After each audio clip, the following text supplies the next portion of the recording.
Hey everybody, Paul Fontaine, Jeff Hawkins, aka Font and Hawk, here on the Fight Game Media Network, on the Fight Game Media YouTube channel, as well as the Fight Game Media free audio feed. And if you're watching on X, hello, Jeff. Hey, it's not just Cope now. Why do we continue to be in these circles? That's what I don't know. There's a couple other people that lost their names, as we'll get into on this show. I don't know if you noticed. I didn't, so that's interesting. Okay. Yeah. The former tag team champions. Spoiler. Oh, alert. okay. Yes. They're now Quinn and Zay, and the announcers were very careful never to say Isaiah Cassidy or Mark Quinn. Although it appeared halfway through the main event that someone got in their ear and said, "This Cope thing is stupid," and just use Copeland a few times. So much improved, but little teaser for the show here. Mm-hmm. We got to talk about something else. There's been much discussion this week. I think it was Monday, maybe even Sunday. I think Wade Keller did a show and he talked about some rumors about Britt Baker and basically said that she is essentially done with the company. And we had talked about Britt. And I think the last match she had, I believe we both said, I wouldn't be surprised if that's the last we see of Britt Baker.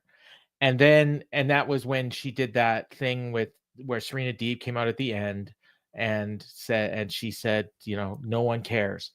And then was it after that she got strep throat and missed a couple weeks? Allegedly, yes. Yeah. So she was supposed to do a 4-way. Actually, I think it might have been before. I think the Serena thing might have been after, but there's been a lot going on with Britt.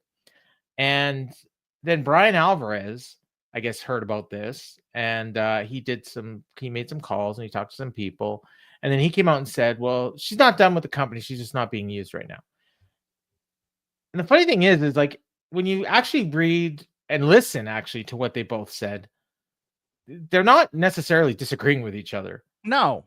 Yeah. I mean, right? Like there's a lot of people that Tony doesn't use. And Britt Tony has the opposite problem as Vince McMahon. Vince McMahon has new toy syndrome. Yeah. Tony has 3 toy syndrome. There's only like 3 people he really wants to see at any given time. And he just wants to see the bangers between those guys or whatever. And then the rest of the show, the rest of the roster, it's like, well, okay, what can I do with this kind of a thing? I've come to this conclusion. I don't know if I'm correct, but it feels that way. But there's a lot of other things involved in this that are just, I don't know. In real sports, if you've been following, today was a very interesting day for the Khan family, in that they've been searching for a coach for their football team, and they decided the reason why they weren't getting the candidates they wanted for their football team was the general manager. So they fired the general manager, who is generally the guy who's in charge of putting together your football team. Okay, I see where you're going. Now, far be it from me to say that people with money sometimes think that they can do other things. But there is look, we've talked for years now that there's a bit of a management problem in AEW. It's a bit of a communication problem in AEW. But the thing that stood out to me about AEW in terms of the Jacksonville Jaguars story is the general manager is the guy who knows football. He's the guy you hire to do the stuff to know football. And when you fire him because he's not getting the coach you want, you think you know better than the general manager. I think there's a little bit of that in AEW. I think he has a crew of people he trusts, but ultimately he also wants to be one of those decision makers in there and things like that. And I think it gets him in trouble. Britt, we know, had power for a while. She was kind of the up. She was kind of the up or down. If after Kenny, when that Tony kind of leaned on to who do you sign, who do you not sign? Yeah, especially in terms of women, right? Yeah. No, I mean, for mostly women, because Tony didn't follow women's wrestling for the most part. Yeah, and then Kenny disappeared for a while. So yeah, it was Britt. Britt's an alpha, and this is an artistic endeavor. with a lot of money and a lot of egos, and you live your life in the public and you live your life on television, and you want to be protected. You don't want to be mocked when you go out in public and whatnot. Britt has had some things happen to her, some that are known, some that are not. She's also had some stuff that's been put on television. Some of it's real, some of it's not. Some of it's real, some of it's not. Yeah, like that reality show. In a vacuum, Britt Baker should be. I mean, and look at her position when she came into the company. She was the first woman signed. She was going to be the focus of this division if it wasn't Kylie Ray, who quit under, let's say, contested circumstances by some things we don't want to talk about. She got off to a rocky start and got herself over. Yes, but it's one of those things like she wanted to be the face of AEW. Yes, not just the women, the whole company. Not just the women, the whole company. She has put this on herself. Yeah. And with that comes good and bad. And you need management that can handle egos. And you also need to have plans. And that's the other thing that I think. How many people do you think could set up a meeting with Tony Khan tomorrow, knock on their door and go, where do you see me in a year? And Tony will have a plot for them. Oh, I think he'll have an answer for them, but no, he'll have an answer. Well, I think if you keep winning matches and you keep doing well, but I don't mean a stat answer. I mean on a booking sheet. Yeah, I think in his head he's got stuff for everybody, but the problem is he's only got 4 hours a week to tell his stories, and he's got a roster of 200 people. And in his mind, he wants to have stories for these 200 people, but unfortunately, he doesn't have the airtime to have stories for these 400 people. So when the people come to him and say that probably puts them at the front of his mind, and he starts working on stuff for them. And that is probably leads to part of the reason why a lot of times things just seem to come out of nowhere. But this also comes into a communication problem. We know there's a little bit of passive aggressiveness there. Yeah. We know that there's we don't want to be confrontational here and tell somebody, hey, you may have to lose this match or whatever. I mean, it's an issue when you want to be friends with the people that you've hired. And that's another, Britt's famously been sociable at Jacksonville Jaguars and things at Daly's place with Tony and others, and it's one of those things where she had a lot to do with getting Mercedes in there, I think. Yes, and it's I mean, it's one of these things where I'm just like, it's a two-way street for me. And my problem is there's a lot of AEW tribalists who every time something like this comes up goes, well, this is why this person is difficult. They'll say something like, oh, she's not good enough in the ring anyways, they don't need her. That, I mean, I've seen that so many times. I've seen that a few times too, and I'm just like, oh, hold on. Yeah, you don't get it. You don't get it. I get that. Look, a fatal flaw of Britt is that she does think she's a better worker than she probably actually is. But she's still very good. It's not and it's not as important to be a good worker as it is to be a strong character. Some people can do both, but I think if you have the choice of one or the other, give me the strong character over the good worker, because you can care about a strong character. It's harder to care about a good worker. Yes. Hold on. Let me get one more point about Britt in here. Okay. She also needs coaching, and nobody's giving it to her. And here's why. And I'll say this, and I say this in the nicest way possible. She has naturally bitchy tendencies because she's an alpha. And it's one of those things where if you're going to be a baby face, you need to coach those away a little bit. You know, if you have a certain viewpoint on life and you need to play another type of part, you need to get coached on that. You can't just naturally turn that on necessarily. And I think that's been a huge problem with Britt when they wanted to turn her babyface after this long heel run that she had for like years in the company. When she was,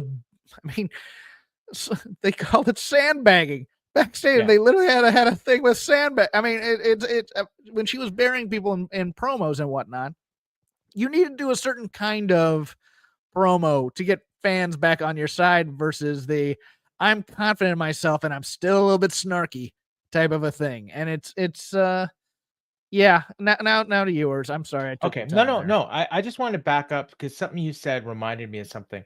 When you talked about Jacksonville replacing their GM, I was listening to Josh Nason's Punch Out on the F4W Media Network, and he does a quarterly segment with Brandon Thurston of WrestleNomics, where Brandon goes over the AEW finances based on record, stuff that he's found out, like ratings, ticket sales, all kinds of stuff, they go over, the attendance, the popularity of the product and everything. This is a direct quote, and I listened to it twice to make sure I got it right. And this is from Brandon Thurston, who is a pretty, I'd say he's neutral. Like, he doesn't really favor WWE or AEW, he just looks at the numbers and reports what he sees. I think in terms of news, you're correct. I think in terms of watching wrestling, he hates WWE, but okay, go ahead. And if that's correct, then this statement is even more indicting. Okay. AEW is in an indefinite stagnation state like WWE was in the late 2010s and will remain that way until someone else takes over the booking. Okay, let me give some context because I know Brandon socially. So do and I. It was mostly in the late 2010s when he didn't want to. He'd come to WrestleMania weekend and not stay for WrestleMania because he's just like, no, that's not for me. Whatever, that kind of a thing. I guess, but bookers don't grow on trees. I mean, it's one of those. No, things. but everyone has a run. But yes, and your point is well served in terms of not giving up that control necessarily. But that's not to say like Tony's always going to own this company and he's always going to be in control, right? He should company. He should hire someone. He should trust those people to make decisions and then oversee them. Yeah. So the greater vision is him, but the minute booking of that's got to change. Or this what is going to continue. Want? Hold on. What do you want your main event to be for the next pay-per-view? Okay, we'll get to work on the build for the next 6 weeks. Boom, boom, boom, boom. Everything else in the undercard, give it to other people. Concentrate on the big picture. You know what I mean? Like, and that's not to say ignore them. You give them more attention if you put someone else in control. That promo that Mox did before this whole Death Riders thing started, you'll recall, where he talked about pulling the company up by the bootstraps and somebody should be fired because they said, oh, it's the undercard, it doesn't matter. You remember that famous interview he did. I mean, that would enable this because now Tony's only focused on the big picture. You've got your lieutenants that are booking the angles and then Tony's keeping an eye on things. Hey, this guy's getting over, that girl's getting over. We can elevate them, as opposed to trying to work angles for 200 people. It's ridiculous. And let the people who aren't active go work elsewhere because we've had this Ricky Starks situation where apparently, I mean, he's at least saying that he's never rejected creative, and then he shows up at GCW and they pull him. Yeah, because he says some things. And look, the talent shouldn't probably be saying things out loud, but they're frustrated. And here's the other part of it. That was also GCW, right? Yeah, but this is also, part of management as well. Like if somebody, and there's a little bit of this when I'm watching that first brawl today, and I didn't mind it, but it felt very. I go, there are times where I'm watching that. I'm going, this is the lamest brawl I've ever watched backstage. It's very safe. It's very soft. Or whatever. Vince McMahon, if it looked fake to him, would chew you out when you got backstage. Yeah. There's nobody doing that, I don't think, because this is because of the level of stars and whatnot. But there's no fear from any of the stars, so they get the power, and then it's like, well, who's going to tell them? Type of a thing. Here's my impression of what happened there. Tony's on Twitter, and he's, oh yeah, God, that's great. This is awesome. Good job. And then he gave him a big hug when it was over. Yes. It's art camp. It's theater camp. It's a theater troupe is what we have. That said, I did love it. So, it was fine to me. It was fine, but it's like, I mean, we have a roster of guys who just show up for 2 weeks and then aren't used for 6 months. And Wardlow. Girls. Yeah. Wardlow. Yeah. I mean, and it's like Serena Deeb, who we talked about earlier. Serena Deeb. Well, we're going to set her up. Nope, not now because Nyla Rose. Britt ruined your chance. Nyla Rose. Yeah. We have lots and lots of people and they want to wrestle and they I think they want to work. Maybe some of them just want to get paid. I don't know, but I think Miro wants to work. I just think Miro just doesn't want to. He doesn't want to work for them. I don't think Miro respects AEW at all. Well, so. okay, and you know what? That's a big part of it, and the respect, and I think that's a lot of the people there is it don't respect the leadership, and probably because they don't feel respected themselves. Would be my a little guess. bit. That I think that's a bit of a two-way street. I could go with that. Yeah. Okay, and then we're gonna get to DJ's question or comment, I should say, because that'll lead right into the show. Because we kind of talked about this before the show started, actually. So it was a good comment. But I want to just bring it right back to Britt because this segment was supposed to be about Britt. If you had to put money, someone handed you $100 and said you got to put a bet down. Britt, are we going to see her on AEW television ever again? Well, I shouldn't say ever again. The next time we see Britt Baker on television, will it be in AEW or somewhere else?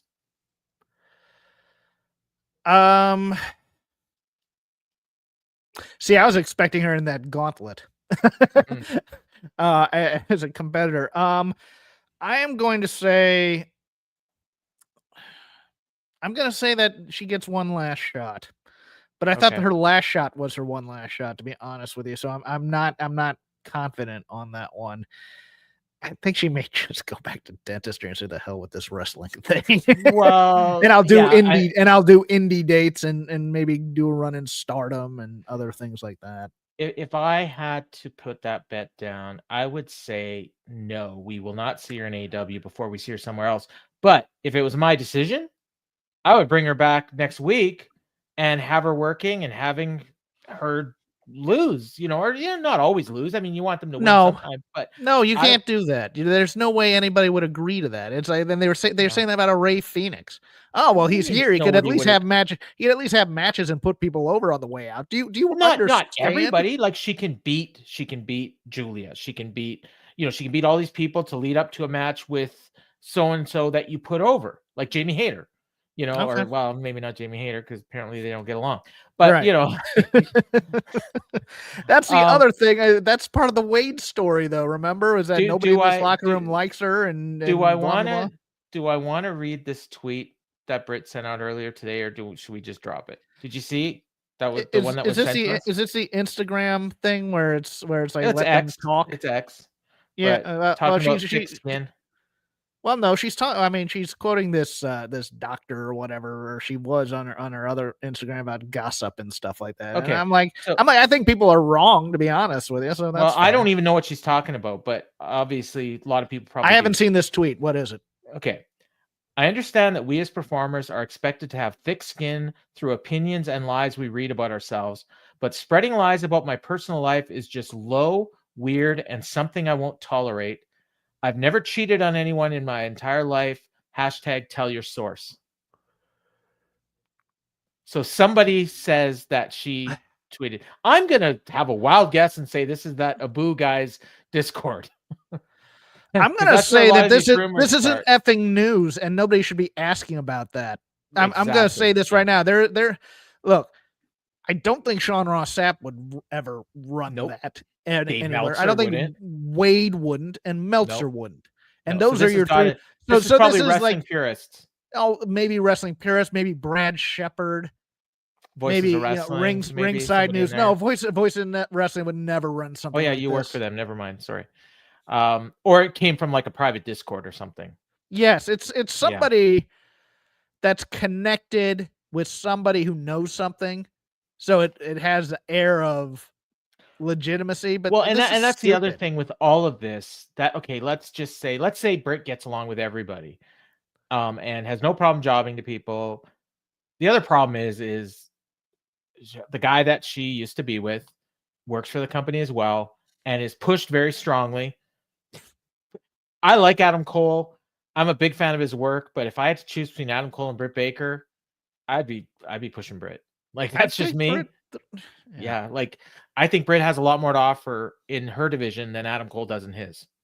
That's just my opinion, but I'm sure people disagree with me. I was about to say something about that relationship, but I'm not going to. Because it's not worth it. It's just an opinion. No, but somebody obviously said something about her and that relation. Nobody. Well, that's what she just tweeted. Yeah, somebody did. Somebody did. Yeah. And there's a lot of jerks in wrestling media who are looking for clickbait for you to go to their site. And sources say blah, and they'll sometimes invoke some of the people who actually know things. Yeah. And say that they said this and they did. Yeah, all it takes is for like 3 people to read it and retweet it, and all of a sudden it's seen by thousands. Like no offense. I mean, look, even the worst websites on the internet have gotten a source occasionally. Now they burned them more than anything because they had it. But it's just that's the kind of crap I don't care about. Yeah, no, this just came out of nowhere. All right, let's get to the actual show. And DJ Cass, we want to start off with this super chat. I want to thank DJ Cass. And I also want to remind people, if you want Jeff and I to recap an old episode of Dynamite like we did last month with that December 18th, 2019 show, which we both enjoyed watching, and hopefully you guys enjoyed listening to our recap, $25 super chat. We will recap any episode of Dynamite from the past that you want us to. Just let us know. You can even combine with friends if you want. But DJ Cass has sent in a super chat here. I want to thank you very much. Thanks for the support. Says, what's up, you guys? Hope you're doing all right. I think it's safe to say that between the Hurt Syndicate and the closing Death Rider segment perfectly explains people's thoughts on AEW right now. That's a loaded comment. Okay. Is that people's negative thoughts on AEW? I think so. If you recall, I think we talked about this a bit last week. Or was it? No, it was. So remember when they made that 12-man tag and people just were down Tony's throats about it, and then Chris Jericho made fun of it. I think there's a lot of negativity right now over this Death Rider storyline for sure. I don't really see it as much about Hurt Syndicate, but it could just be that I'm not seeing it. I think the negativity with the Hurt Syndicate is, of course, the ex-WWE stink. And old guys. Yeah. Any criticism of the Death Riders is okay with me because they still haven't said what their effing point is in the entire company. It's the worst story there is, because it's like, okay, they have like that cool ominous music, and then everybody loses their mind because nobody does anything that's rational in their thing, and it's just kind of plotting, and there's no real emotional ups and downs of the story. It's just Moxley saying he hates everybody he works with, and these other guys are just beating up people for him. That's what it is. But overall, I thought the show was plotted out well.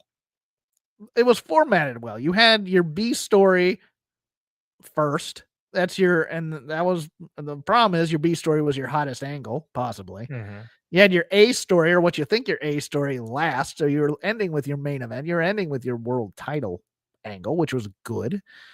But you had a tag team title thing within there. You had a women's title thing within there. It was a well.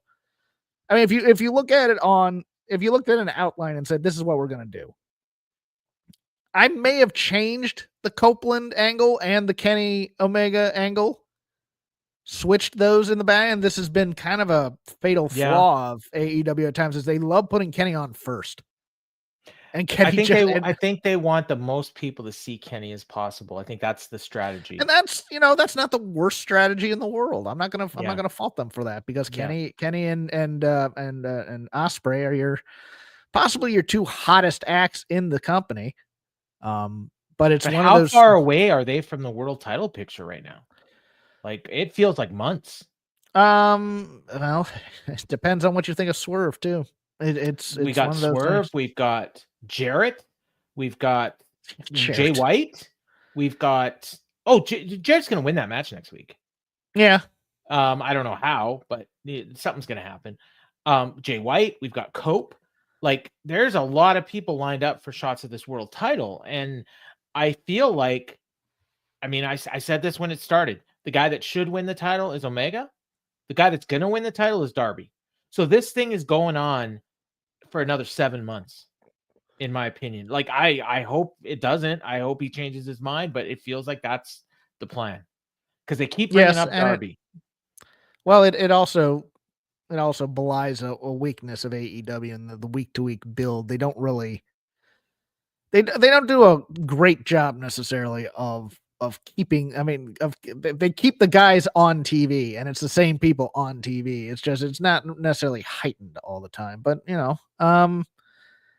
Yeah, let's get into the show. All right.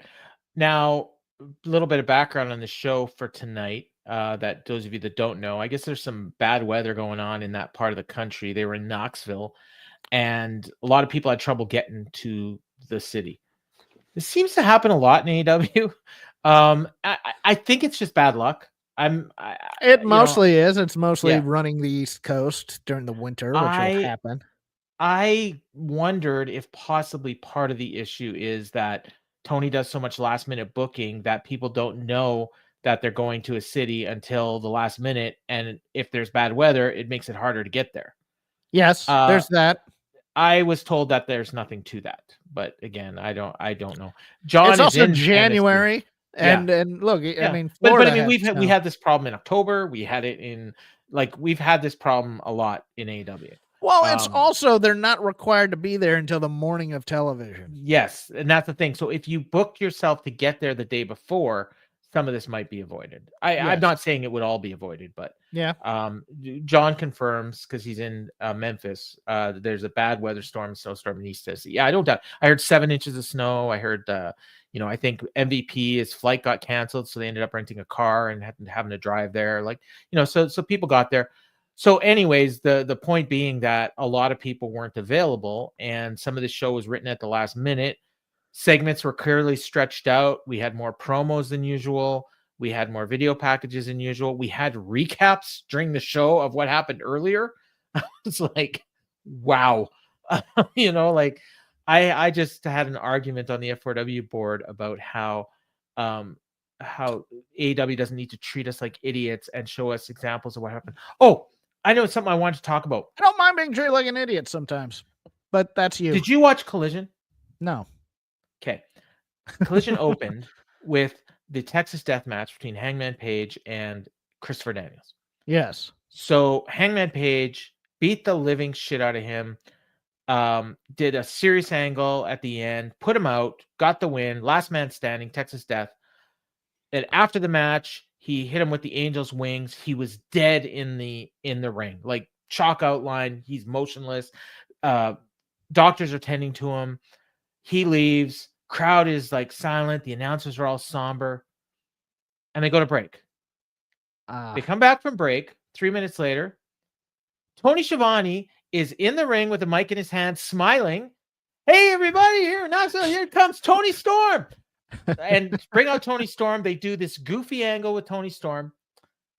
We never heard a single word again about Christopher Daniels or Hangman Page. We have no idea. So I made a post on the board about this. Like, what are they doing? Somebody said, we just saw it. We don't need to be recapped again. I was like, okay. But the announcers were all somber and upset. And 3 minutes later, they're totally fine. Well, I'm sure it's wrestling. He knows that Christopher Daniels go, fuck off. Show must go on. All that, no, that's a major. I mean, it's a TNA. Oh, don't worry, they'll tell us on Dynamite. Yeah, so Dynamite, he comes out, he's got a neck brace on, he's fine. Otherwise, his career's over. They could have showed us a recap of what happened. Paul, they took out Bryan Danielson. I know, and they didn't really have any emotional resonance about that. I think it was a month before Daniels. They mentioned. Well, then that's what people told me as well. And I was like, okay, well, if that's the case, then why even do it? You know what I mean? Why do this serious heat angle for somebody that nobody cares about? Yeah, I don't. Did it help Hangman? I don't think so. No, because Tony loves his Ring of Honor. Mm-hmm. That's the only reason. Yeah, I was so it was just that visual. All they had to do was come back and say, come back from break. They focus on the announcers. They're upset. They say, you know what? The show's got to go on. Hopefully we'll get an update later tonight on Christopher Daniels. If we do, we'll let you know. If not, stay tuned to AEW social media. I'm sure we'll have an update on Wednesday. The show's got to go on. And then maybe go to a match. Don't go to some goofy angle with Tony Storm. Yes, no, I agree with that. And here's what would happen in any other company, maybe other than WWE.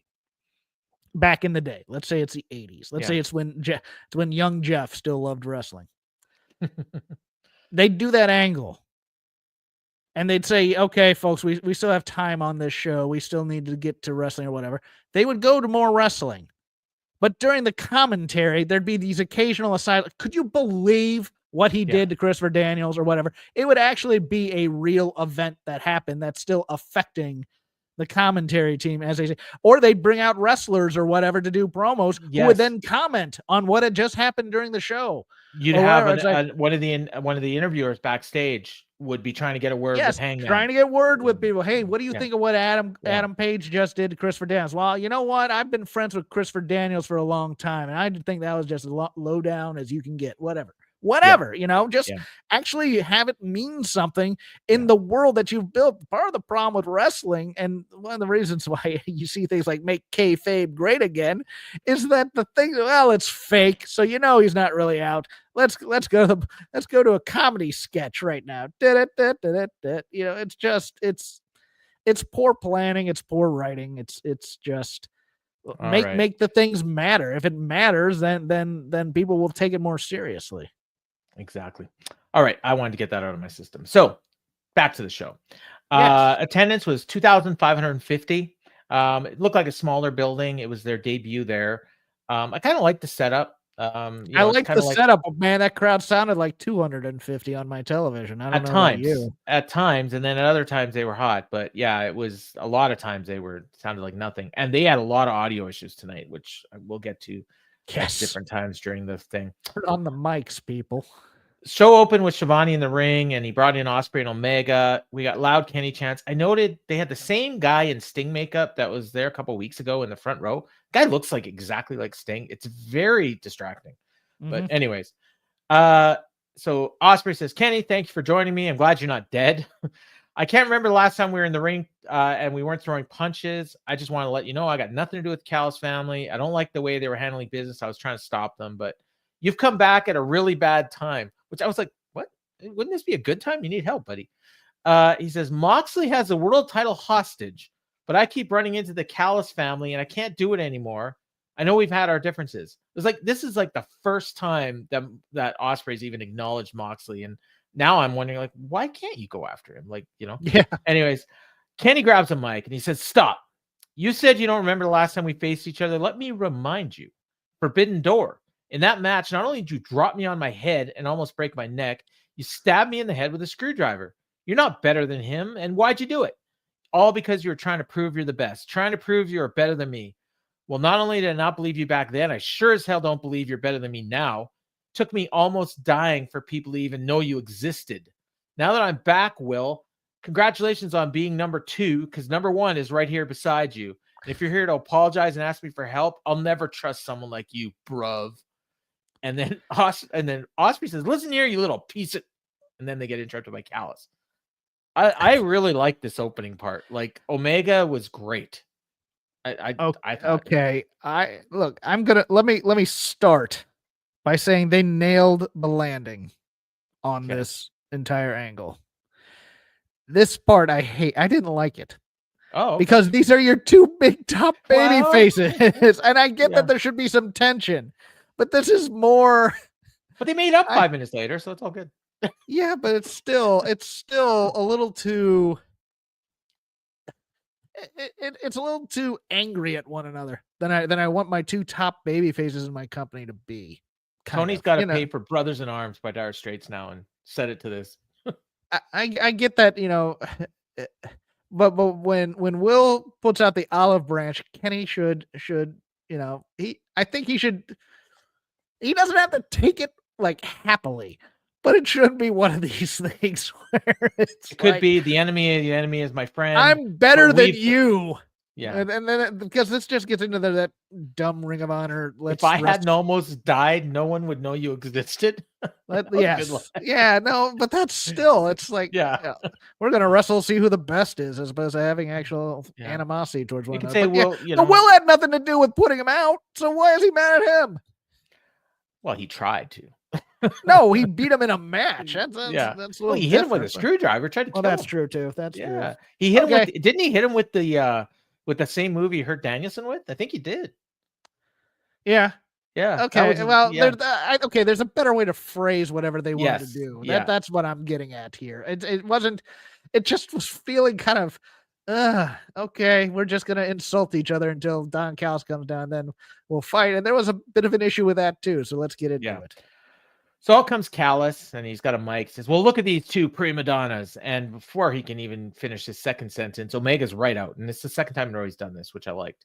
But Takeshita was right there waiting, and he attacks Kenny. Kyle Fletcher joins in. Omega's in the ring, and he's hemming and hawing, and finally that's Ospreay. Or Ospreay. Did I say Omega? Okay, my bad. Yeah, Ospreay's in the ring, and he's hemming and hawing. Hemming and hawing. Yes, let's stop right there. Okay. What? Well, you just what did Omega just say to him?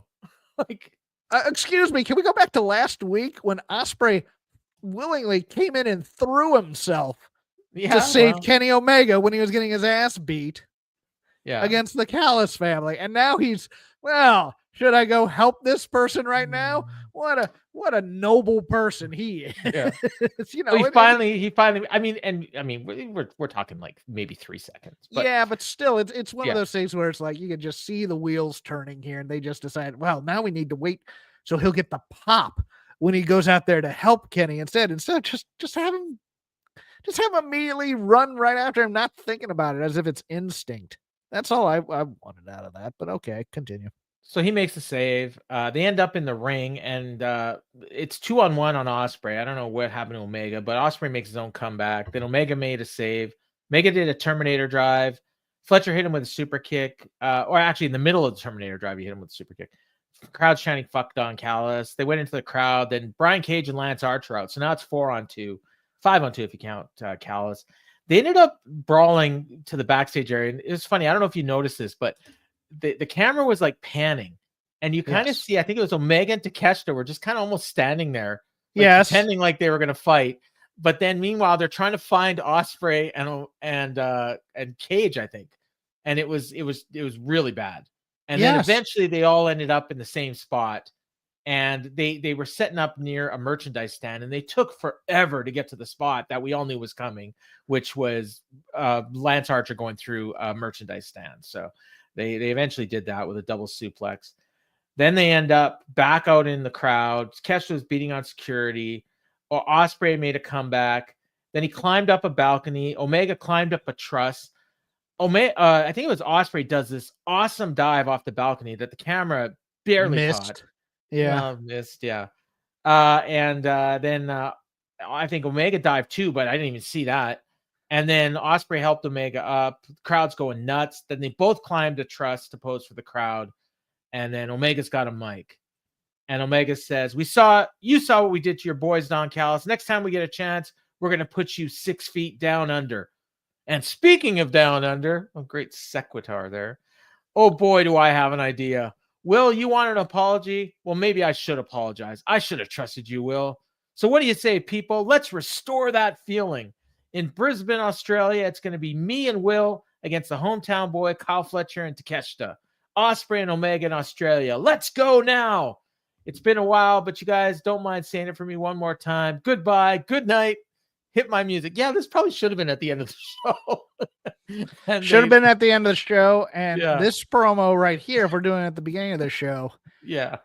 Goodbye. Good night. No, this promo should have stopped after put you guys down 6 feet under, as opposed to getting Kenny's catchphrases in and we'll do it as a match. And no, just have Tony book it and announce that on TV, because you want the heat from the fight. You don't want the Kenny catchphrase. I don't think anybody actually did the catchphrase either, because they don't know it. Well, no, they did. They've forgotten it. It hasn't been on TV since like he left. Yeah. And look, everything from that highly convoluted merch spot stop where they're literally looking. All right, you ready to go? Yeah. Okay, here we go. Boom, which just killed the flow of your Tupelo concession stand brawl. Yeah. Supposedly, I mean, we basically got almost like a mini match. The double dive was fantastic. Yeah. It really was. And it was smart for them to run to the hills kind of to get away from 4 guys, even though they were somehow beating up 4 guys, which is a problem on its own. But yes, just say, hey, you want us in a tag match? Let's do it in Australia. Boom. We're going to put you 6 feet under, as opposed to. Hey, I know the reason why he had to say goodbye and goodnight now. Why? Because they left. And that's why they weren't there at the end to save Cope. Hey, it's logic. No, it's Logic. not. Shut up. No, but God, but they literally go the hometown boy. I was like, is he supposed to get pops for that? What are you doing here? Just say we're gonna Actually, you could have even had Fletcher make that challenge for that match. You said you're gonna put us 6 feet under. We're gonna be down under in my home country. You two against us two. They could have done that. Hey, let's have a tag match, and then you won't be able to climb any high places and hide from us or whatever. Yeah, I'd be fine with that too. But I found, and then he interrupts the music to do his catchphrase because we have to do the catchphrase here. Yeah. Hold on, guys. I got my catchphrase. Yeah. So yeah, it was. But overall, it was a good segment. It's just there's a lot of little things in there that I'm just like going, okay, we could have workshopped that one a bit, right? Hot start to the show, and the crowd. And they never picked up. They never got back to this level, and that's a problem. Yeah, that is a problem. If you start a 2-hour show with a hot angle and never can get back up to that emotional timbre, you've worn out the crowd. They probably thought they would, although looking at this card, I'm not sure why. They thought Cope would get the sympathy pop. We'll get to Cope. X runs down the card. They announce here that Pac versus Cope is going to be the main event, so that's over the tag team title match, which the way it happened, I'm not surprised. They did a video package for the match. So Pac is talking, and he said it's a tale as old as time, and they showed highlights of him winning his wacky title back in the day when it had a different name. They showed him defending it. He says every man has his struggle. Then he wins the trios title. And then he's talking, but the music is overpowering everything he's saying. I can't hear a word he's saying in this whole promo. Like the highlights were great, but I mean, I don't know why put up subtitles, like something. Like, I mean, we had no idea what he was saying. And part of it was the accent, but part of it was the music was too loud. And and their audio was messed up all night. So let me save you the too long didn't read. This is every Pac promo they always do when they're trying to heat him up. Yeah, I'm a bastard, and it's always been like this. Yeah, and then he walks out. There was a phrase he said at the beginning and repeated at the end. I think it was "Tale as old as time." I'm not sure. Tale as old as time. Yeah. Then we got a promo from Mox, Wheeler, and Marina. Says AEW, All Elite Wrestling in Knoxville, best of the best. We bring you Pac in the main event. Adam Copeland was asleep from 2011 until 2025. He woke up in a world he doesn't belong in and doesn't understand. People now are bigger, faster, stronger, meaner, smarter. There's plenty of weak, pathetic creatures around here. We'll throw your carcass on top of them. Your neck is hanging on a thread, just like Bryan Danielson's was. I'll finish you off like I finished off Darby. What I'm saying, Cope, is that maybe next time you go to the doctors, you're going to get some bad news. Worst case scenario, and I won't lose a bit of sleep over it. I don't even have time for sleep or from relics from the past. I got too much work to do. We're building a future. It's fine by Moxley promos, but I still poorly mic'd again. Yeah, I actually caught all his words though, unlike most of the promos tonight. I liked it. I didn't love it, but it's mostly because I am a person who does not like Mox's stumbling around while he's doing a promo. Yeah, he's like.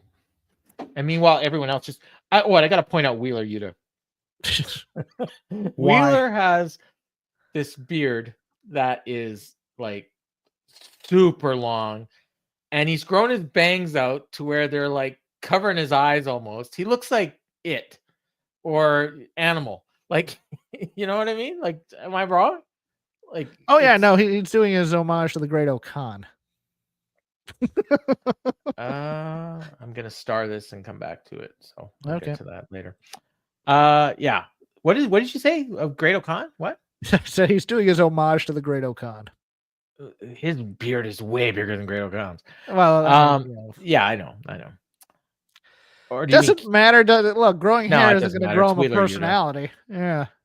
So next up, we get the AEW World Tag Team Title match. So Lashley and Benjamin against Private Party, and I checked the clock. We're at 23 minutes now, and there's been no wrestling. I'm fine because the show's been good, but people complain about this when WWE does it. If the show's good, I don't care how much wrestling you have. You get no wrestling, doesn't matter. If the show's good, doesn't matter. Right. But I just want to point it out. So this freaking match. And we hadn't even had a commercial yet. MVP joined commentary. Fans are chanting, "Let's go Shelton." I'll remind you that Shelton is the heel. The champs were introduced as Zay and Quen. That's their names. The announcers never called them anything but that. MVP. They didn't even get their real entrance. Nope. No, yeah, with the guy, holding with the rope and everything. Yeah. No, MVP's taking that too. And MVP referred to Lashley as Roberto, so Keila Cash will be happy. I was actually wondering, okay, when these guys win the tag team titles, and I assumed they were going to, are their names now going to be Lash and Shell? Like, because that's what we're doing now. But this match, they just beat the living hell. How about Private Party number 1 and Private Party number 2? They beat the hell out of Zay. They put him through a table going into commercial. Crowd is going nuts for these heels. We come back from break. Zay is down and out, and Lashley is working on Quen, and now they're beating the shit out of Quen. MVP is just laughing it up. He's putting over Quen as having championship spirit while Shelton's beating the hell out of him, whipping him into the barricade, whipping him into the ring apron. MVP lied and claimed that Lashley's never held the tag team championship gold. He was the Alabama Wrestling Federation tag team champion with Boogeyman. Google it. I'm not lying. So MVP is a lot. Well, how far did you go up your ass to pull that one out? Okay. I Googled it. Lashley championships and accomplishments. It's not that hard. Okay. Everyone always tells me to Google it when I don't understand something, so I did. Okay. Anyways, so Quen makes Zay makes a save, and MVP says he's not mad and he has respect for him because he's got championship spirit. Crowd starts chanting, "We hurt people." Quen gets a hope spot against Shelton, made a hot tag. The crowd died, and then when Zay starts making his babyface fire spots, they're booing him. Then they're chanting Bobby. So Shelton makes the hot tag to the heel. The baby faces double team Lashley and got booed. Lashley made his own comeback, speared Zay, chokeslam Quen, and they got the clean win. Just an utter I don't think they took a bump. I don't think they took a move. They just mowed through these guys. And good job, Bucks, on putting these two over. Yeah, there's a few things to say here. Number one, I howled with MVP. Hey guys, I bet you didn't know that Lashley's never held a tag team title. Right after commentary said it during his entrance. Well, I know MVP's not supposed to that, but yeah, MVP no selling Private Party kind of hurt Private Party in this match. Oh, it's championships. Oh, I got nothing but respect for him. It's like, instead of being somewhat concerned or whatever, which he probably should have been, cheering for his crew. When we go back into the annals of AEW history and look at the great tag team reigns, we're going to look at this and go, why didn't they give him to the Outrunners? I don't know. Because they were the hot hand. And you know what? They could have done this to the Outrunners and it wouldn't have hurt the Outrunners one bit. Exactly. Yeah. I worry for Private Party now because it's just going to be another 2 years of doing comedy sketches with Leo Rush and action. Yeah, they'll it's be like that scene in Animal House where like they don't want the pledges around, so they put them on the couch. You've met these guys, haven't you? Or they'll try and push Zay because I think they like Zay better than Quen. Yeah, and Zay's God bless it, he takes the move and he has his legs up to get pinned and stacked, and he's just sitting there, and I guess it doesn't move, and Lashley just goes, "Nah, I'm not gonna pin you that way. Yeah, here, I'm gonna hook the leg. 1, 2, 3." Oh my god, yeah. So these guys, and it's funny because I predicted before this match, as soon as this match was announced, okay, obviously they're winning the titles. My prediction. Okay, I want to ask you first. Okay. And then I'm going to tell you the answer. Who is going to beat these guys for the tag team titles? Who's going to beat them? The Hurt Syndicate? Yeah. Oh, you're probably going to be right too, and I can't think of it, but I you know what I'm going to say? I was like, probably packing Cesaro or Claudio. Okay, I am going to tell you it's going to be Cope and Christian Cage at some point, way down the road. All right. These guys aren't losing the titles anytime soon, but at some I know point, who their next match is going to be. Oh yeah, it's going to be Mark Briscoe and Orange Cassidy. Oh, you don't think it's be King and Matthews at in Australia? Oh, it might. They might do that for Australia, but Mark Briscoe coming out to they're gonna beat them in Australia. They're gonna beat Harley Cameron in Australia. They're gonna beat Kyle Fletcher in Australia. Look, but Tony's gonna win the title. Like so yeah, what? Yeah. So you lose in your hometown, you like it. Yeah. Yeah, that just wasted opportunity. And you know what? Everybody will argue, well, Tony didn't give Private Party a chance to show what they could do or whatnot. It's up to Private Party to go into that office and go, here's how we'd like to be presented, please. Day one, when the week after they won the belts, they weren't on Dynamite. I said, this is over. And oh, no, they had a big segment on Collision. Doesn't matter. Nobody watches Collision. Yeah. Yeah. They were not even on Dynamite for a month after they won the titles. So let me give some props, though. Bobby Lashley celebrating that tag team championship was one of the funniest things I've ever seen.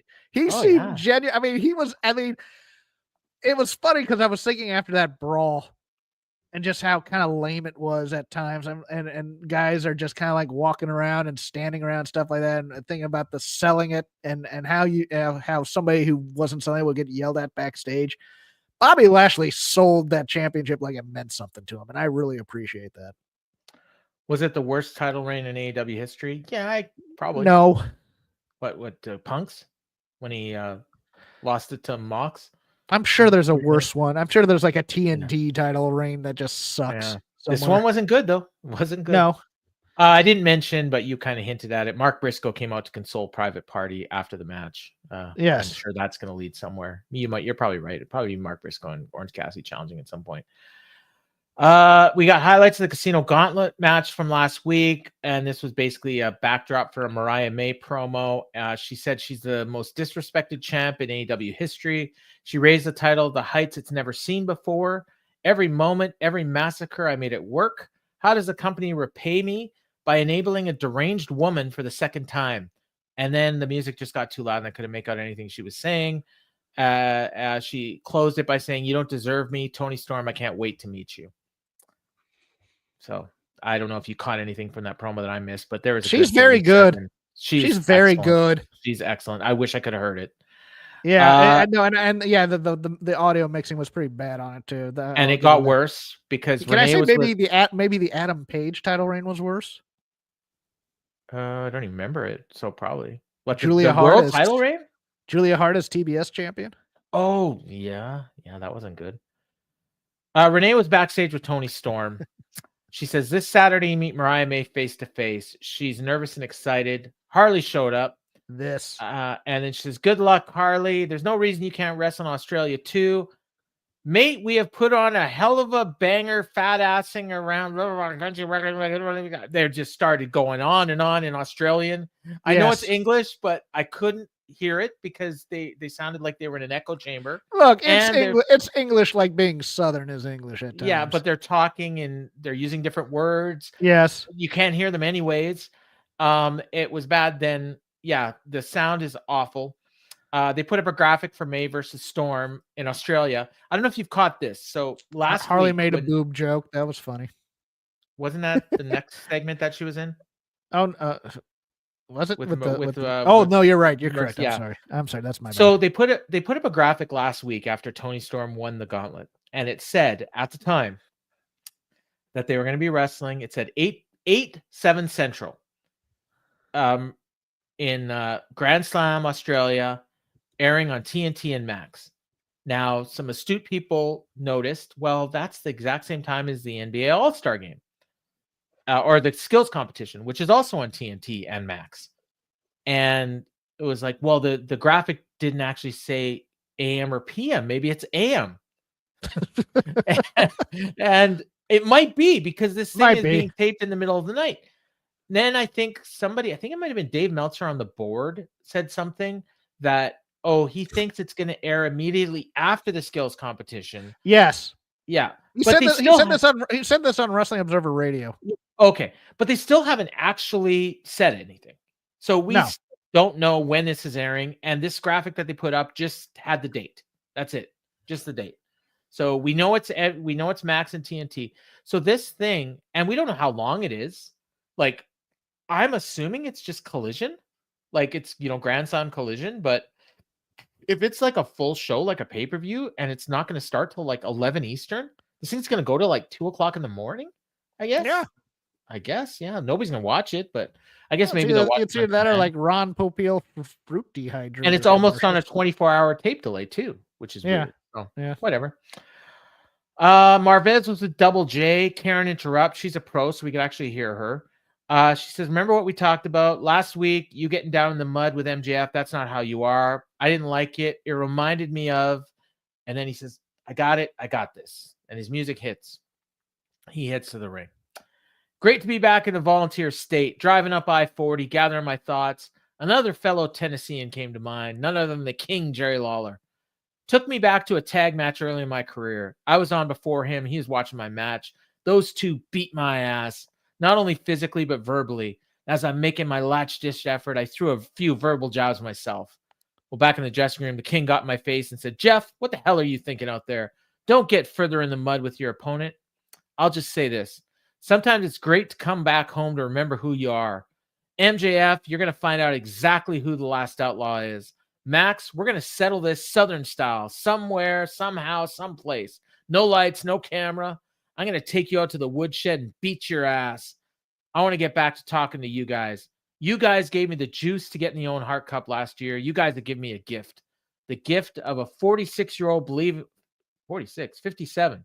I think I was typing while not looking. 57-year-old believing in himself that he can become the AEW World Champion.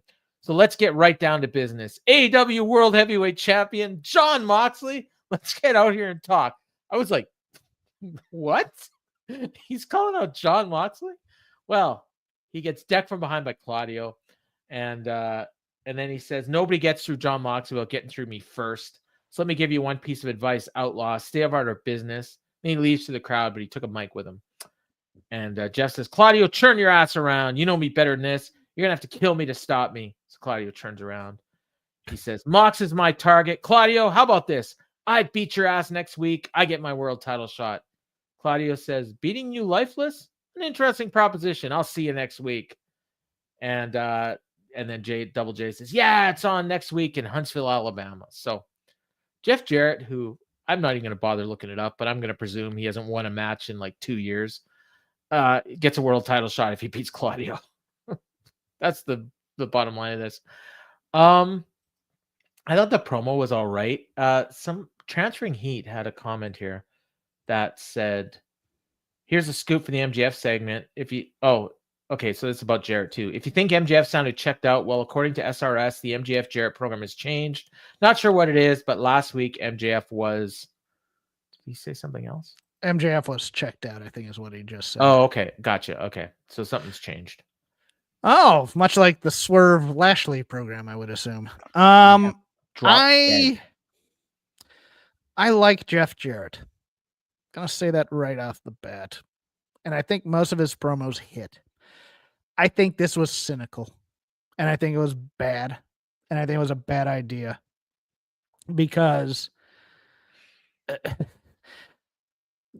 relies on nostalgia, and I don't think this crowd had nostalgia in Knoxville. This was not a Knoxville, Tennessee wrestling crowd, so to speak. This was an AEW crowd. And an AEW crowd does not like Jerry Lawler, because Jerry Lawler has done some untoward things in his life. He's also a WWE guy. And he also represents everything people don't like about WWE.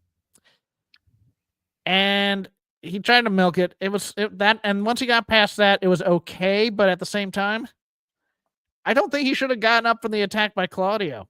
I think Claudio should have just walked off, and then Jeff Jarrett should have had to go backstage and beg for a match with Claudio somehow. Yes. Because him just no-selling the beatdown, going, all right, hold on. You just hit me, but a flesh wound. How about I challenge you to a match next week? Claudio's always better when he doesn't speak, and Jeff Jarrett's always best when he keeps it short. So, okay, I actually do want to look this up. Okay, he beat Aaron Solo on Collision a couple weeks ago, but that doesn't count. I want to see when he last won Remember on when Dynamite. Cody was touting the newly single Aaron Solo as a rising star in this industry? Oh, you know what? He beat Jeff Hardy. AEW Dynamite Fight for the Fallen. My worst match of 2023. August 16th, 2023. So a year and a half ago, he beat Jeff Hardy, who is now one half of the. Was that the Texas Chainsaw Massacre match or no? Yeah. I thought he lost that. No, he won. So Okay. because he won that title. So he beat one half of the current Impact Wrestling heavyweight tag team champion. So that qualifies him to be in a number one contenders match for the an eliminator match, I guess is what you would call it. Right. So anyway, okay. Yeah. So it's MJF was basically said Jeff was basically doing his shtick, didn't fit in the story with MJF wanted to tell. Okay. I got the impression listening to this promo and MJF's later that they got a lot of heat for their segment last week, and they were basically almost told they had to go out there and eat a little bit of shit. Do you think I'm off base there? I don't think you're off base there, and I think the story MJF probably wanted to tell was that he was the guy that is going to put away Jeff Jarrett for the heat. I think that's also it, and Jeff Jarrett's not ready to go yet. So I assumed when this started that they'd end up wrestling each other, and the winner would get a shot at Mox. Yeah, and I thought Jeff Jarrett would pull it out and eventually beat MJF for that man, and then it's like, okay, I got this one big win over a former champion. I'm ready for Mox, and then Mox kills him. Yeah, or MJF screws him over. Yeah, something like that. We got a Megan Vane video package. It was good. Not much to add. You know what helped? They said that we had signed her. Yeah. Well, yeah, and Mariah was quick to point out that she didn't get an all elite graphic. So is she even signed? Yeah, she'll probably be in the Royal Rumble. I'd love that. That'd be such a jerk move. Swerve versus AR Fox. I guess this was a match that was signed at the last minute because they showed up to the building and they needed a match to make up for Samoa Joe and Swerve's Nick Wayne. In the Atlanta area, right? Or not Swerve, AR Fox, so he could just drive up there probably. Yeah, so they had a match. I wasn't paying much attention to it, I'll be honest. I was doing some stuff. Ricochet showed up at some point. He tried to get at Swerve, didn't work, but he ended up getting Nana, bringing him to the back. Swerve hit the house call and the Swerve stomp and got a win. Then he offered AR Fox his hand. So after all that shit they went through, they're buddies now. And Nana was gone. And then Ricochet showed up on the Contron. And he says, the risks you take when you think it's okay to bully and embarrass people. When people thought it was okay to boo me last week when I had something to say, well, next week you'll all be forced to hear me because there's something I got to say.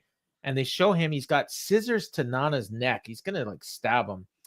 And he says, this may be Swerve's house, but there's a new landlord in town and the rent is due. That was a great line.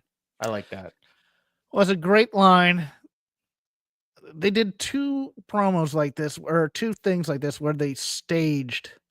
And it's those little things that just drive me nuts, where they call action and then they start taping. And it's live while they've been waiting. They did that with Ricochet and they did that with Mercedes. And I couldn't believe they did that. But I liked the promo. But why not just have him beat up Nana and then say it to the camera, as opposed to holding these scissors to his neck and he's not going to cut him, which makes him weak. Yeah, if he's really a psycho, he'll stab Swerve, but he'll just sit there and like that little. Maybe I'll give you a little nick on the neck or something with my scissors or something. Just beat him up, or you don't even have to show it. Just have Nana be out, and Ricochet standing over with like fake blood on his clothes or something, and say, "Hey, they could have done that. Yeah, rent's due." And that would have. Or you could have had the thing where you see him, and then the camera pans out a little bit, and you see some blood on the scissors. And then you pan full out, and Nana's on the ground with blood all over him. Sure. And we just assume that he stabbed Nana to death. Yeah, we're making movies here. Yeah. Let's just we don't need to show everything. We can just jump to it. Yeah. Okay. Why didn't the cameraman step in? Come on, it's wrestling. Cameramen never get involved. No, they know they get paid. It's JJ Dillon says your job is to just shut up and tape. Yeah. We got highlights of Hobbs and Mox from last week. Then we got a New York Minute with Jericho. And he says, welcome to Knoxville, nestled in the heart of the Rocky Mountains. This week, we're a little more dour. We're more somber. The Learning Tree lost on Maximum Carnage Collision. We were beaten by the Outrunners and Will Hobbs. Doesn't mention FTR or Cope. We failed at that. And then Big Bill says, as the Learning Tree always says, failures are the signposts on the road to success. Jericho, I think it's the only time he's ever done this. He looks at him and he says, really? That's what you're going to say? You're comfortable with losing, Bill, and attributing this as a learning moment? When will you start using the knowledge I've been giving you? We lost because of Will Hobbs. So what are you going to do about it, Redwood?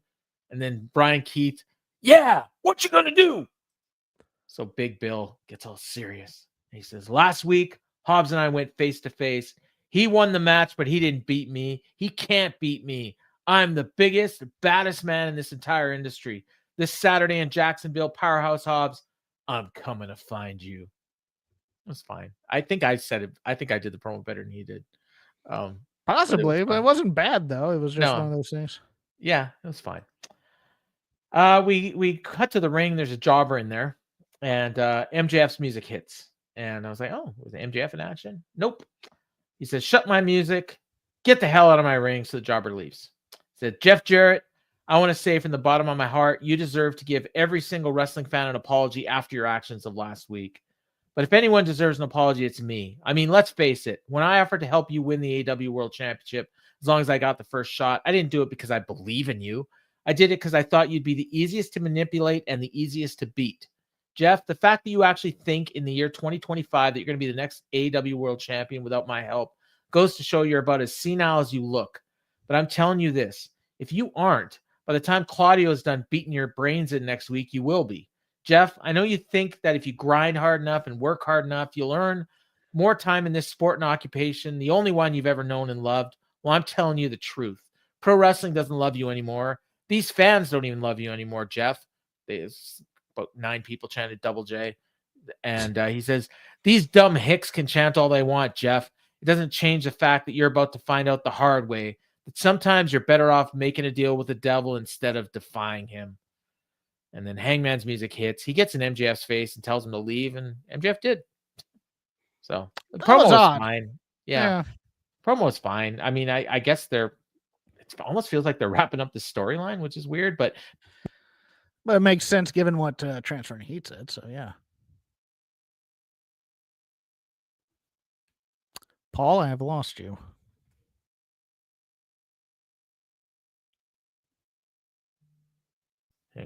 Sorry, I was muted. There we go. Yes. It almost feels like they're transitioning to MJF and Hangman. Maybe feels that way. Yeah. So we'll see. Someone said MJF. I'll give him credit. Larry Sternstein said he doesn't like Hangman being a tweener, and I said, well, he's a heel. Well, now tonight, sure. So, weird. Hangman Page versus a jobber. I think they said he was the son of Bob Shoop. I didn't check his name. And Hangman hit one clothesline and pinned him. And then he gave him an angel's wing after the match. Did I miss anything? No, it's just... Yeah, that's fine. No, but it's weird how they position their actual squash matches at times to me. They don't want to do them. They just do them. If you ever see a pure squash match, you know it's pretty much a story point somewhere as opposed to it being an actual squash match type thing. So yeah, I like Lance Archer does some good squash matches where he just plays. Yes, but it's always for his 2-week build to his next to his match or whatever. They never they don't consistently give him squash matches. It's just, oh, he's monster of the week in a week. We need to give him a squash match to get him up. And it's not bad. It's just weird. It's always at a time where you're like, really, they're doing this squash match now, huh? Okay, why? Oh, because Lance Archer is gonna face Kenny Omega next week. Okay. Yeah, exactly. So he gave him the Angel's wing. Tony Schiavone pointed out that Daniels needed medical, attention after the thing on Collision. So that's all we heard. We didn't see any highlights. Danielson's music hits, or Daniels, I should say. I wrote down Daniels. I don't know why I said Danielson. He comes out and he's in a neck brace. Hangman's in his face. And Daniel says, I don't want to fight you, Adam. All I wanted was to be your friend, but I messed it up. Every time I approached you, I was putting gasoline on a fire. Speaking of gaslighting, I let my ego get to me, and I accepted the most violent match against the most violent man. I regret that, Adam, and I'm going to regret it for the rest of my life. That last buckshot lariat, after all the damage I've done to my neck over the years, my doctors advised me to never wrestle again. I'm here to tell you, face to face, you win. You won the last match I'll ever wrestle, so this is goodbye. I'm sorry, and I hope you can be happy now. He leaves. Hangman's just standing there confused. Crowd, you could have heard a pin drop. The crowd, Yeah. And it's not that they were like hanging on every word. They didn't give two shits about this. Yes, nobody cares. Nobody in that crowd cares about Christopher Daniels because he's never on Dynamite except as a stooge. Yeah, and they want to cheer Hangman. What? Yeah, and Hangman's just, I don't know. And then the cameraman's there and he's, get on my face. So he's back to being a heel again. Like, we're back to being emo cowboy again. Yeah. So maybe it's gonna drive him to drink. Hey, I'm here for that. Best promo I ever saw from Hangman was on Being the Elite. He did a 23-minute promo in the woods. It was awesome. All right, we got highlights. This blew me away. We got highlights from the angle that opened the show, and then they pointed out the tag match that's airing Saturday, February 15th on TNT and Max at an undetermined time. They also showed highlights of Hurt Syndicate winning the tag team titles. So, hey, if you missed this earlier, that's great. Then they go backstage, that segment you talked about earlier. Mercedes, she's with her belts. She does her catchphrase. Knoxville, say hello to you. Once again, mics aren't working this entire segment, by the way. No. It's just... No, I mean, I got Knoxville, say hello to your CEO. Yeah, no, I heard it and I knew what was being said, but it wasn't... It either wasn't potted up or the mic. Renee, we could hear because she had a mic. Well, sort of, yes. Yeah. I think she had the boom mic above her because every time she put a mic in front of Mercedes, you couldn't hear her again. Exactly, yeah. So she says, huge congratulations to you. You wanted to take things global and you've been doing just that. So what else do you have planned? So she says, I've wrestled in the UK, Japan, and now I'm going to Australia. I can't wait to see who's going to jump on the money train. So Harley Cameron shows up. She starts singing a song. It sounded great. Like, she's very talented, but I couldn't really make out any of it. She challenged Mercedes. She said she wanted to ride the money train. That was like the chorus. I want to ride the money train. What do you say? And she got in her catchphrase. What is it? Fear the wrath. Fear the wrath, fear the wrath, fear the wrath. Yeah. Mercedes says, Harley, darling, I've wrestled the very best. You haven't even won a match on AEW TV. Not this year, not last year, and certainly not ever. So that's a hard nar. And she walks away. And Renee says, that was a good song.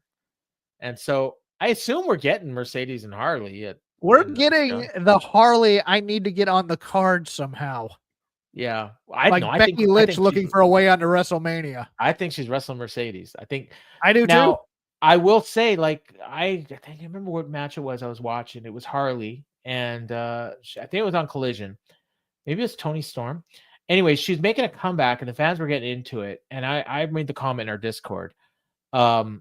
If they do this right, the moment that Harley wins a match could be really big. Like, it could be a great moment for the fans. It could be if it's somebody of some note.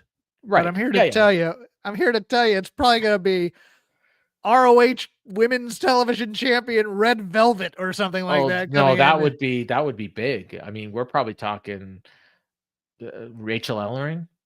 Rachel Ellering. Who still gets a rematch with Rosa. No, she's losing. Maybe it'll be Britt. God, that would be a perfect bookend to this show. Yeah.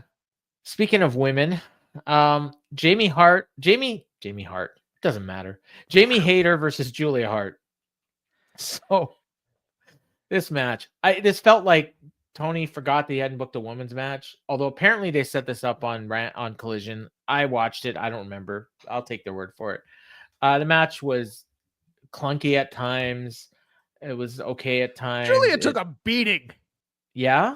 You know what's funny too is they just wrestled 3 weeks ago. Yes. And I could have sworn Jamie Hayter won that match, but apparently she lost. No, she lost it. I remember. Yeah, I don't remember it, but missed in the face, I believe. oh, you're right. You're right. And we were questioning, like, why did she lose? Well, it's to set her up to win this one, I guess. And yeah, and the crowd was dead. They didn't care anything about it. They had different times they chanted, but let's pause right there just for a moment. This crowd was dead for yes. Jamie Hayter, Yes. who they used to adore. She got beat 3 weeks ago. I know this. That's the last time we saw her. Oh no, she was in the Casino Gauntlet match last week, which she also lost. Yes. It's just actually, she also lost on Collision on December 12th. She's lost her last three most of her matches since she's come back. Yeah, she lost her last 3 matches. Yeah, on TV. So yeah, here, why would they care? Get the big pop at Wembley during the pre-show, and then we'll do nothing with you. Yeah, you'll beat Saraya, but not at Wembley. Yeah, so yeah, this match was, and they went back and forth. They did some stuff. They each got their thing. Julia got a flying octopus, then Hayter hit a backbreaker. Julie pulled her hair and got a 2 count out of it. Nobody reacted at all to the kick out. Julia got a crucifix bomb, then she hit a back elbow, then Jamie hit a hate breaker, and the Haterade and got the win, and that was it. Yeah. So she says, again, I couldn't get all this. Jamie, attempted murder. Fancy that today. I'm not one to come out here and butter someone else's tea. That's not how I operate. But I think she said butter somebody else's bread. But yeah, you're right. I wrote down BREA. I don't know why I said tea. Okay, butter someone else's bread. I should show you these notes. Not how I operate. I have a very heavy respect for women like you who do what they want to do. That spitting crap in my face or trying to kill me with an arrow. 2 big men standing right next to you, or as you're all alone now with no one beside you, you're still a tough bitch. You win one, I win one, and when you want number 3, you got it.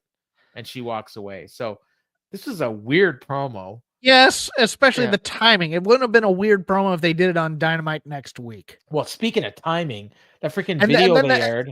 I am almost convinced that they should have run this promo before the match. Yes, well, and actually there was a segment in between this and the promo because they did a Will Hobbs promo too. Yeah, no, you're correct about that. But the Julia Hart Brody King thing should have aired before this match. I agree. I agree. That's bad.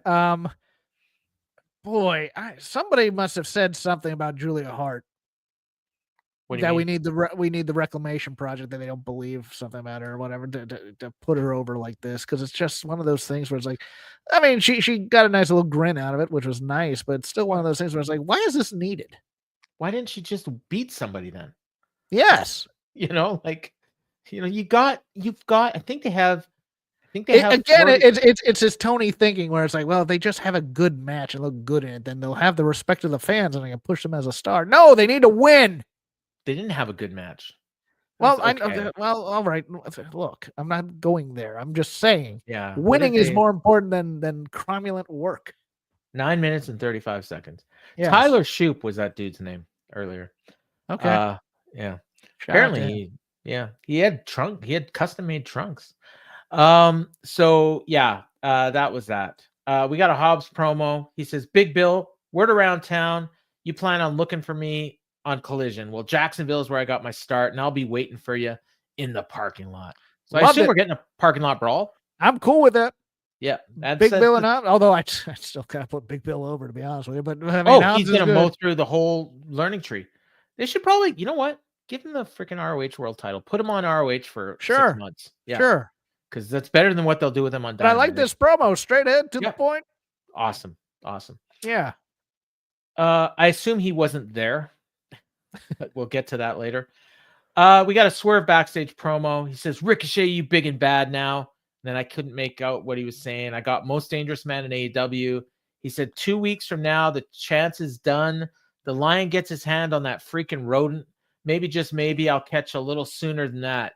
And Nana was in the background, and of note, he was not laughing. He was not doing Who's House. He was not drinking coffee. He's worried. So I feel like he's probably turning on Swerve. I feel that way too. Did we skip the Julia Hart promo, or is it next? No, we still got there. Okay. So Tony pitches to a segment This was sent in earlier this week by Buddy Matthews and Julia Hart.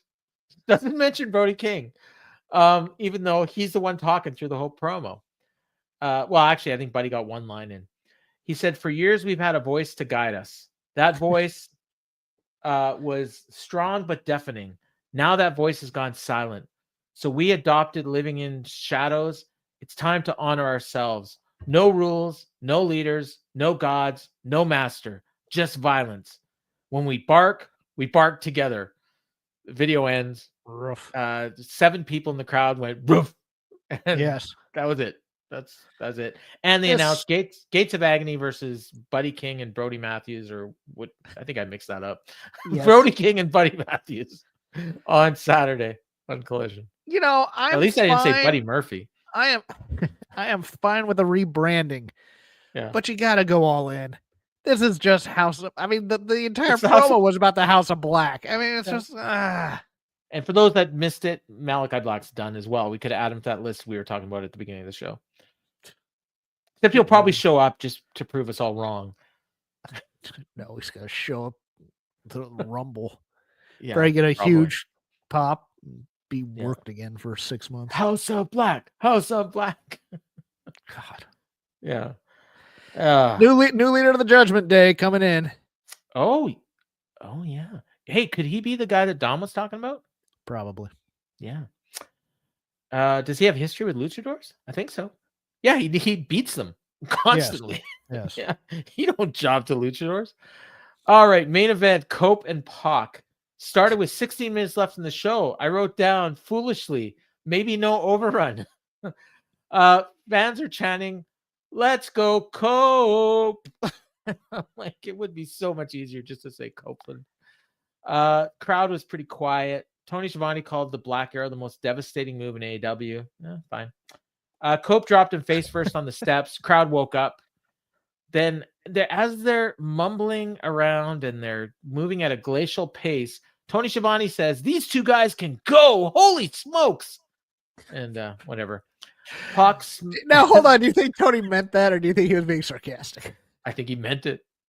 I think so too. Yeah. Okay, because I when you said plotting, I'm like, that's the perfect example. That's the perfect adjective I had for this match. Plotted.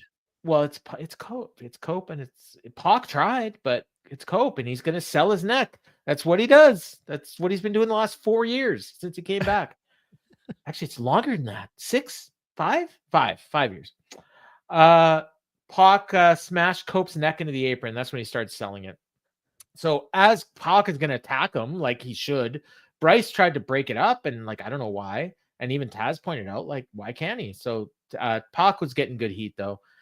He dived at him as he was trying to get back in the ring. We come back from break with 7 minutes left. So I think the rating is actually going to be good for this main event. I don't think they're going to lose viewers like they usually do. And Pac put him in a headlock, and Tony Schiavone told us here we're going to stay as long as we can. So damn it. And then this is where they started calling Cope Adam Copeland randomly throughout the thing. So I think Tony got in their ear. Collision, we got the Undisputed Kingdom against the returning Cool Hand Ange, Matt Menard and Daniel Garcia. Mariah and Tony are going to be face to face, and the Gates of Agony against Matthews and King. Next week in Huntsville, Ospreay and Brian Cage was just made. So that's coming off that brawl. And Jeff Jarrett and Claudio, obviously. And Jeff Jarrett wins. He gets a world title shot. And then 2 weeks in Dynamite, it's going to be Swerve and Ricochet in Atlanta, I believe. And they come back. Cope's selling his neck. Blah, blah, blah. Let's just go to the finish. Copeland plotting this or the world's greatest match, or the best. What do they call it? The best match ever. That thing with the best. Yeah, the best match ever. Yeah, with Copeland and or Edge and Orton.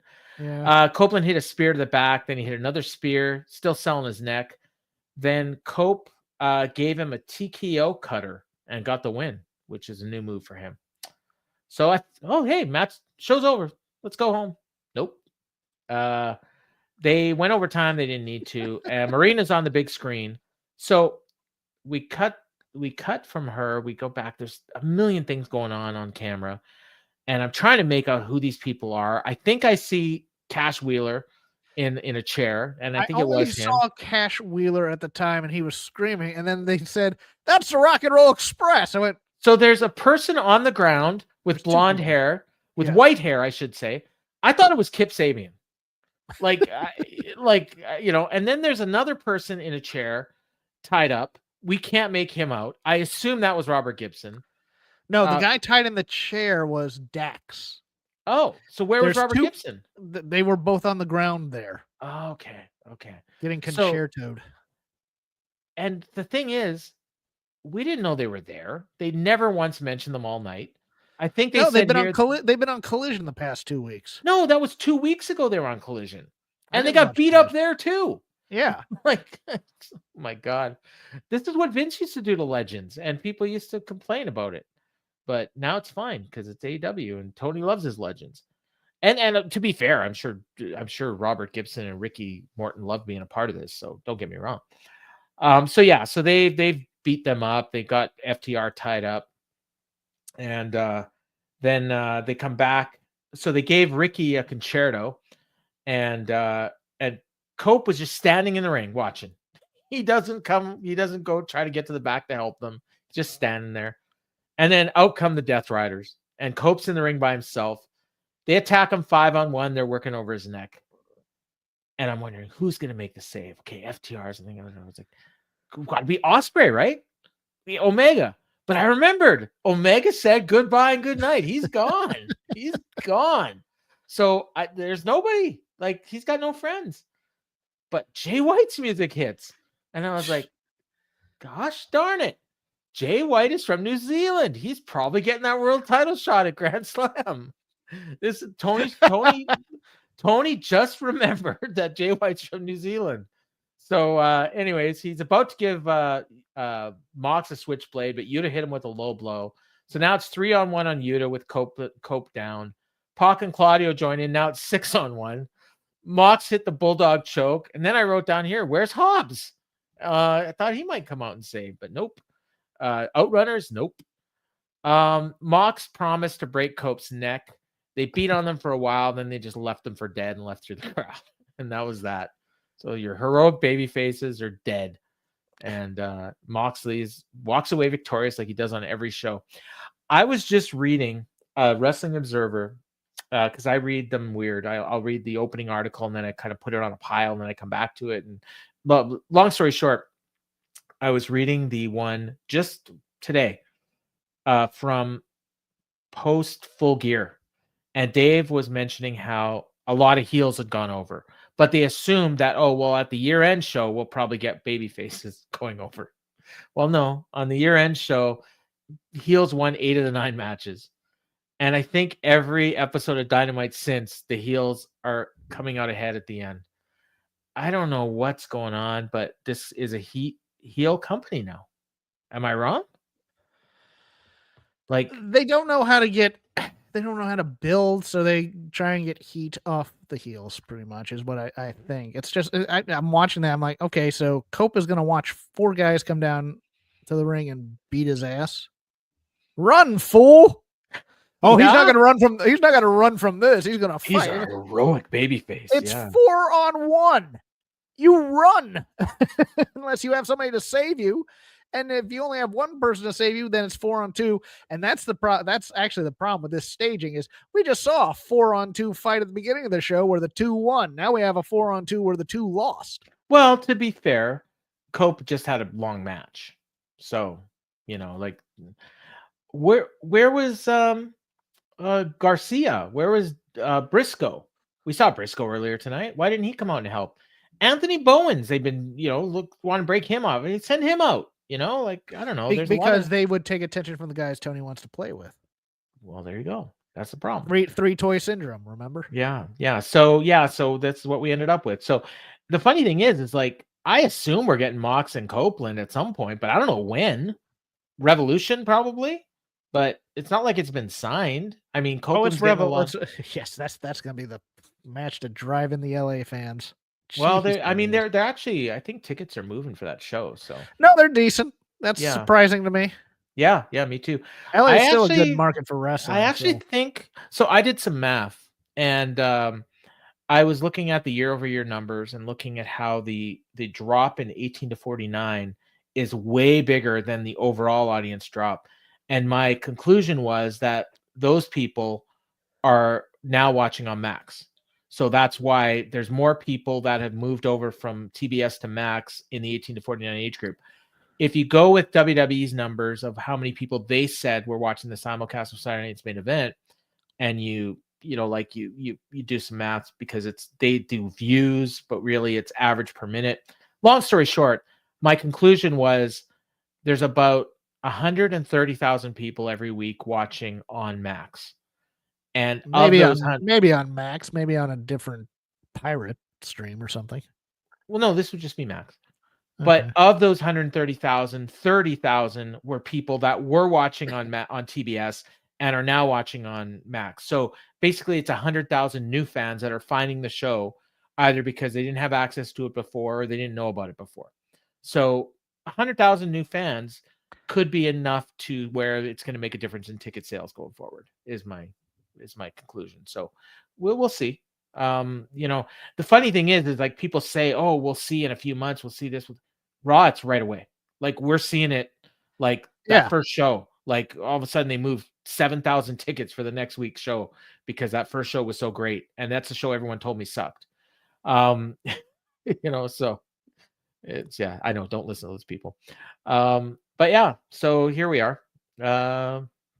It was over 5K. Oh, this is LA. It was over 5K at the beginning of the week, set up for 7K. It's a big building though. Yeah, I mean, they'll set up a giant building. It's a barn. Yeah, they could get like 15,000 in there for wrestling, probably. 15 to 17,000. I've been in that building for wrestling. They'll get 10. I think they'll get 10 by the time we get to March. So that's not bad. All right. I think that's it. Young Bucks versus Hurt Business might move some tickets. Yeah. Okay. And that would work because, it's funny because the Hurt Business are heels who the fans cheer. Young Bucks are going to come back and be positioned as baby faces, but they really should be heels. So actually that would be it would be churning the Hurt Business slowly face. I think you have to turn the Hurt Business eventually, especially now that the Swerve program is over. You can allegedly, you can turn them face and it works. The fans are cheering them anyways, so you might as well. And there's a lot of good heel teams they can beat. So yeah, bring back the Bucks and have them face Hurt Business. Yeah, I would do that. And then eventually down the road, it's Cope and Cage. Well, my thing was they're going to bring back the Bucks and Omega to take on this Death Riders crew to be the heroes to come back, and then they're going to get beat. And then we'd have that makes no sense because the Bucks ran away from the fight. So how can they come back as baby faces? Right. Well, I mean, they apologize. and now Omega's going to be just fine. Well, I guess he just forgave Will. Yeah, he's a guy.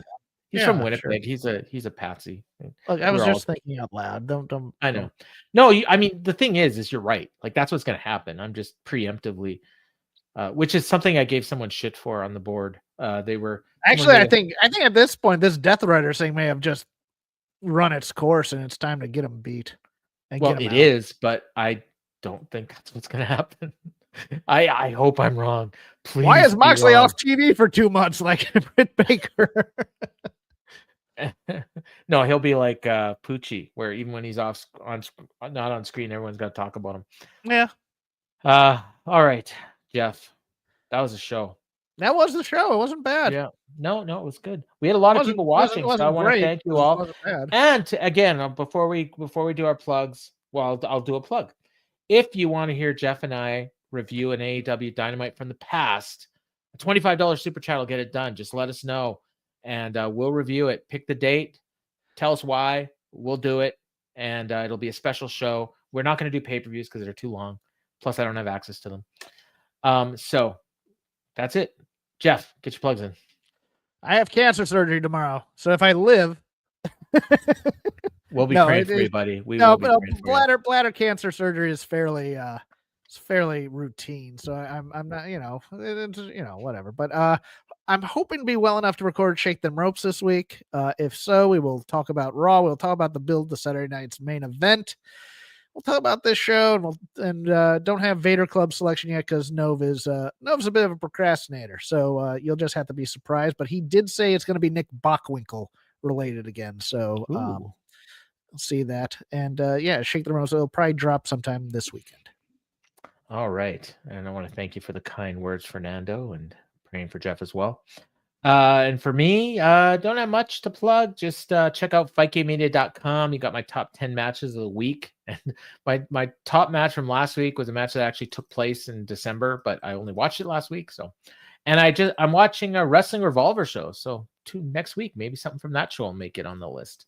For all those people that say I only watch WWE, I watched a match with Jake something and who the hell did he wrestle? I can't remember. It was a good match. And you know who had a great match on that show? AJ Francis I've watched 8 matches on that show so far, and he had the best match, believe it or not. Okay. Yeah. It was a hardcore match. It was great. So, and Maria says good luck as well. FightGameMedia.com. So for Jeff Hawkins, I've been Paul Fontaine, and this has been the Dynamite Show.